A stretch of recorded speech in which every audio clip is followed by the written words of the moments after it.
episode 31, and the Ottawa Senators are coming off the best season since Coach Julio and I have taken over as we go with 62, 16, and 4. Welcome back to another Ottawa Senators franchise rebuild episode. And I mean, today we got the Philadelphia Flyers. We played them, if you don't remember, last time. 2 games out of our last 3 and lost 5-0 and 2-0. So, you know how NHL 22 simulation goes. They were 42, 32, and 8. So basically 42 and 30. We were 62, 16, and 4, but they are perfect 10, 0, and 0 in their last 10 games. They are definitely going to be a handful here, and it's not going to be an easy one, unfortunately. I mean, we are 5-5 headed into the playoffs. Not our best season. At one point, we were like 42 and 5. So definitely a little bit of a slump coming into the season. But let's take a quick overview, quick recap on how the boys did. Damon Langenbrunner, we don't know what to do with this guy. We got to keep him around. He's our best goal scorer. He's really good. 12.2 mil. Hopefully, when the contract extension comes next year, it's a little bit cheaper than 12 mil. Phil Pitt is on actually a pretty decent contract. 3 years left at 9 mil, so 2 years after this year. So he's definitely going to want an increase as well. Stefan Ferland, he's on a monster contract, 13.75. So everyone's looking like a 2-year deal. Bob Huxley, this is one of the guys I don't want to get rid of at all. He was an absolute beast for us this year. He's been a beast for us every year. You got to keep in mind that he's putting up these points playing second line, third line minutes. He's not getting a lot of power play points, but he's still just lighting it up. Last year, 78 points. This year follows it up with a 90-point season, 323 shots, 3 shorthanded goals, 20 minutes a game. He's a player that you want on the squad, a really good two-way forward. Definitely one of the reasons why our team has been so successful, I think. But he is on a $6.7 million deal. For a contract extension, he wants like $13 million. So we got to figure out how we're going to make that happen. But Bob Huxley's time in Ottawa, unfortunately, might come to an end. Hopefully he's a restricted free agent. I don't think he is. I think he'll be unrestricted, so nothing you can really do about it. Barnaby, one of our acquisitions, has been really good for us. 29 years old, a little bit older, but 90 overall. Put up over a point per game this year. A lot of giveaways, a lot of takeaways, but he is a high offense, high octane player. Kind of like the Erik Karlsson of the Ottawa Senators. 89 points this year, 77 last year. He had way too many giveaways, but he's still a plus 39. So he's doing his job. Even only 11 power play points too. So that's basically all 5-on-5, which is pretty impressive. He had 78 points 5-on-5. Of course, he probably had a couple shorthanded points. Yeah, 5. But a very good year from Demetrius Barnaby. We got Angelo Langdon, kind of came out this year. The last 2 years for him have been really good. 79 points, 78 points. His contract's not terrible. 7.875 mil for the next 4 years, 3 more years after this. Torsten Gortz, I would love to see him score a couple more goals. He's on a little bit of a contract extension year here too. So what are we going to do with Torsten Gortz? I mean, can we even afford him? This is why, I mean, this year has to be the year we win the Stanley Cup. The team is going to fall apart. We need to win it this year, so we really got to push here. Michel Robichard, he's on a 2-year, $3.43 million deal, so he is a very good pickup. We'll have him again next year, and then after that, we might have to say goodbye because of the contract. Chuck Montgomery, 91 overall, 12.2 mil. This is another one of those guys who's getting paid a whole lot of money. I mean, he's good. Don't get me wrong. He is very good. I don't think he's as good as Barnaby, but where's the takeaways, takeaways? That's what I like to see about him. Actually, it's not that good. Not that good. 3 fights. First, 3rd overall pick in the first round. Look at all the first rounders we have on the team. I want to see 1, 2, 3, 4, 5, 6, 7, 8, 9, 10, 11, 12, 13, 14. 14 first round picks on the team. How many in the top 30? 1, 2, 3, 4, 5, 6. 6 people in the top 3. That's crazy to me. But let's go take a look at these Philadelphia Flyers. We'll go edit our view lines instead of the stats here. The Philadelphia Flyers. Trying to throw a wrench into our plans, eh? These guys. These guys. I keep going on my own team. Come on. View lines. Get it together, Austin. Let's go. And now we're going to the Philadelphia Flyers. And there they are. They got Mason McTavish, a really good prospect in real life. Unfortunate the World Juniors ended. He was playing really good. Had a beauty in game number 1. But on the year, he had 96 points. So he's definitely going to be a problem. Looks like to be their big point producer. Cole Sillinger, also on the squad, 89 Superstar X Factor, 95 points for him. He's definitely the playmaker. 74 apples in 82 games. That's pretty crazy. They got a good power play. Ricky Legacy. What do we got for Ricky? Ricky, 76 points. So looks to be kind of a goal scorer for the squad. Only his second year in the league, already putting up 76 points. He's going to be really good in the future. Teo Rochette, 31 years old. What do we got for him? 54 points. So, I mean, they just kind of, it looks like this team just kind of clicks because there's nothing really blasting out on them. Morgan Frost, I exit the lines again. I'm a disaster here. Let's go. Come on, boys.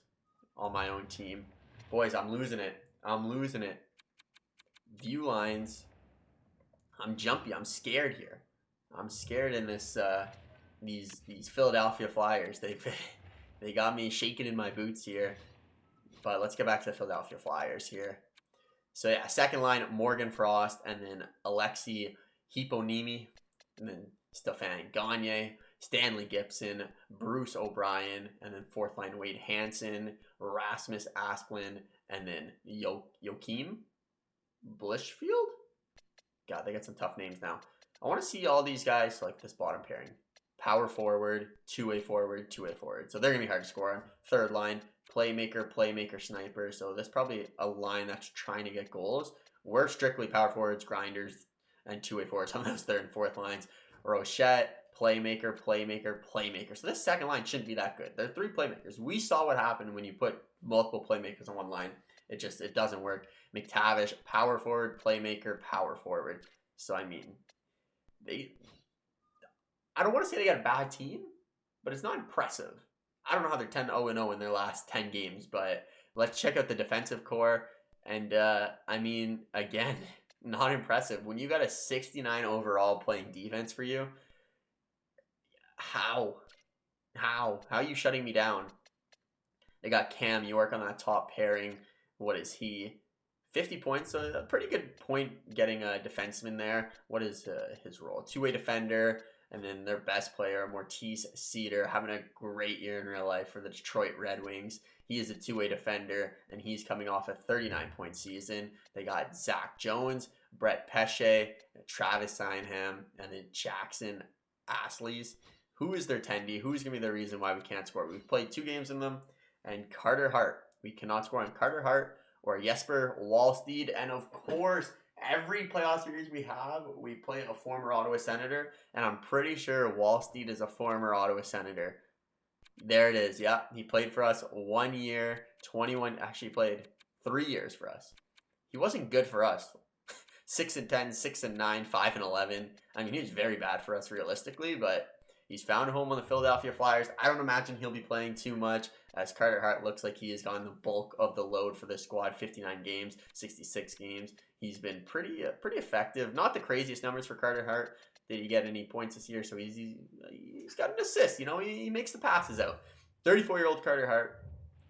But you know what our team's like. You know what the Philadelphia Flyers are like.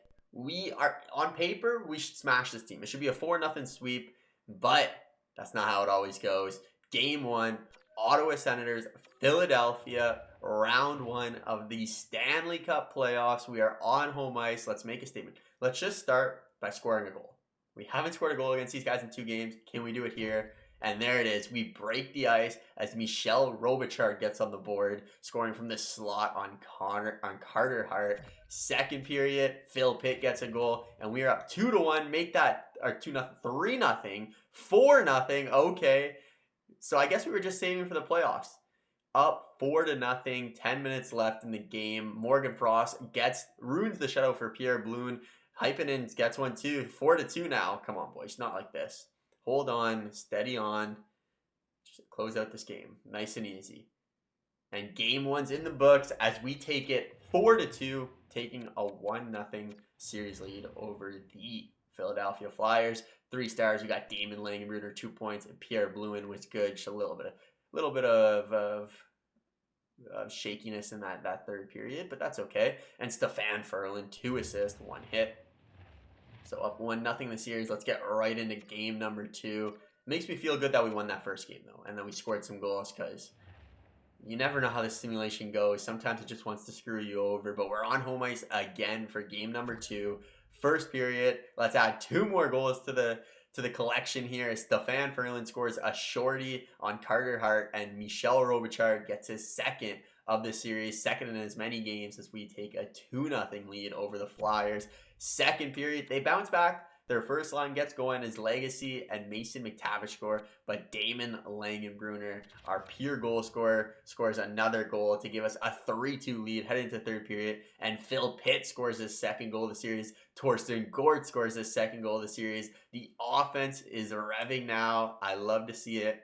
Up 5-2, 10 minutes left, and it looks so far we're just kind of outclassing these Philadelphia Flyers, just how I expected it to go, but I'm not too confident yet. I'm sorry.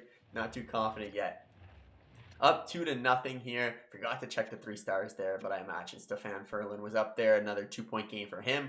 Phil Pitt probably up there. Game number 3, and this is a must-win game for the Philadelphia Flyers. They're back on home ice right now, and down 2-0. You can't go down 3-0 to a team who has, I don't think, lost 4 games straight all year. So it's a big game for them. Huge power play for us. I'm going to simulate it. And we do score as it's Damon Langenbrunner scoring in his 3rd straight game, I believe. Bob Huxley gets in on the scoring as he scores from the exact same spot, almost as Damon Langenbrunner. And then they get 1 goal from Asplin.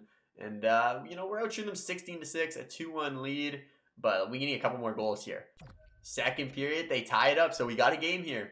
O'Brien scores on Pierre Blouin from the point, as this is now a 2-2 game. We are out shooting them. They have a power play early in the period, but they are unable to capitalize. We got 14 minutes left in this game. We're heavily out shooting them. This is a must-win game for Philly, but let's put their backs against the wall as Brett Pesce scores with 9 minutes left. Can we bounce back down by a goal? We take a huge penalty, and they score on the power play as we fall in game 3, 4-2 to the Philadelphia Flyers as Philly makes this a series. All the 3 stars are for them. I don't want to see that. Let's skip that. Let's bounce right back into game number 4. Now this is where the series will get interesting. We go up, if we go up 3-1 in the series, it's over. But 2-2, I mean, anyone can win in a 2-2 series. So this is a big one here, boys. This is a very big one. In Philadelphia, can Philly take both home games just like we did?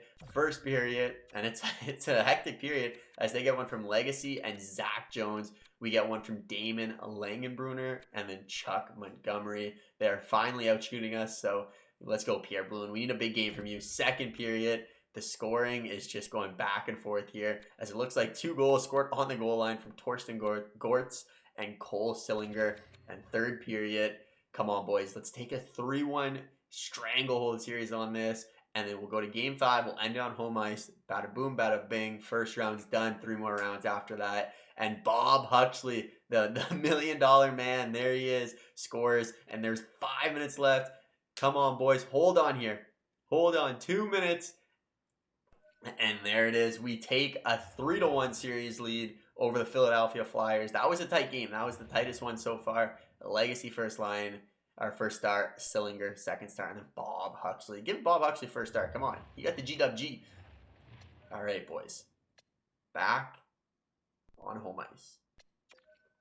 Back on home ice. Come on. Home ice, game 5, Ottawa Senators, Philadelphia Flyers. To advance to punch our ticket to the second round. Can we take care of them in 5 games? We'll have 3 chances, but we don't want to wait these 3 chances. Let's get it done right away.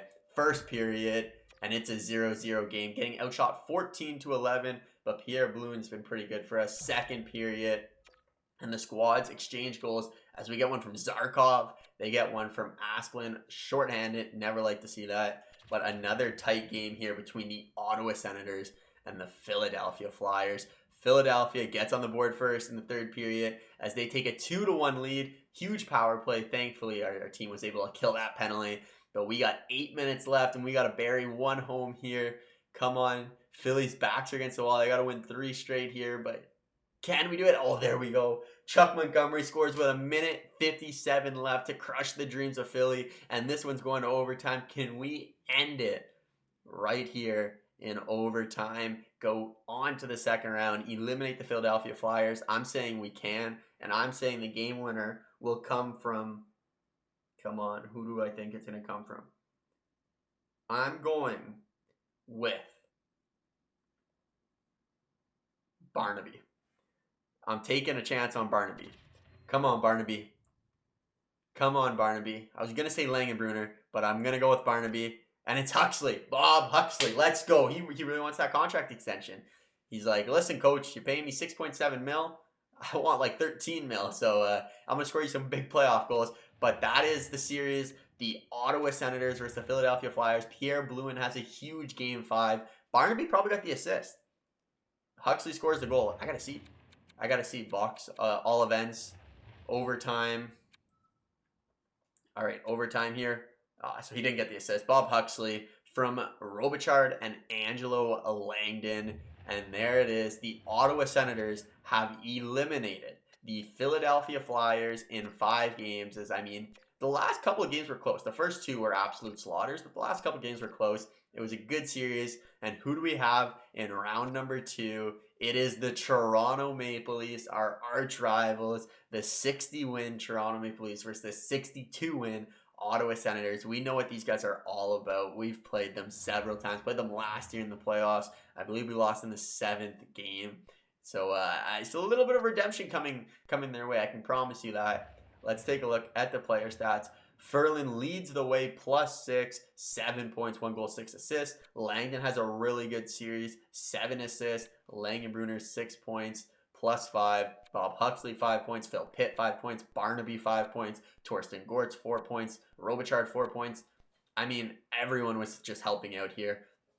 Chuck Montgomery, 3 points, but 2 goals, 1 assist. That second goal was huge in game 5 to bring it to overtime. Zarkov, 1 point. Gianta, 1 point. Howes, 1 point. Timo Hermy, 1 assist. So these are the 3 that didn't get any points, eh? Ryan Merkley, Connor Timmins, and then Eugene Morgan. I kind of expect that that's all right. They are all doing their part. As long as we are winning, I don't care how many points they're putting up. But let's take a look at the entire NHL. I imagine I know who's leading the league in points, and that's going to be Austin Matthews. Oh, it's not. It's not Austin Matthews. It's the greatest hockey player in the NHL right now, Connor McDavid. 13 points in 7 games. Kyle Yamamoto, Draisaitl, McKinnon. Where is Toronto? So Toronto swept. That's why he's not leading the league. Toronto won 4-0. Okay. So let's see the Toronto Maple Leafs real quick. We know what their team's all about, but I want to see how their team played. So they got this Mikhail Malakov guy who puts up 8 assists in 4 games. Anderson, Sandin, Sweetland, Dvorak, Colton Cross, Clem Costin. We know these guys. We know them off the top of our head. Let's check out their goaltender. So 13 goals in 4 games, 2 assists. Their goalie does put up a lot of points, eh? 2 assists there. I think in the regular season, didn't he have like 8 assists? Yeah, 6 assists in the regular season. So their goalie's basically a player. All right. Well, we know what we got to do. This time we got to win the Battle of Ontario. If we beat the Toronto Maple Leafs, we're headed to the Stanley Cup Finals. We're headed to hoist Lord Stanley. Ottawa Senators, Toronto Maple Leafs, round 2, redemption, Battle of Ontario. I'll catch you guys in the next episode where the Ottawa Senators sweep the Toronto Maple Leafs. And as always, have a great day. Peace.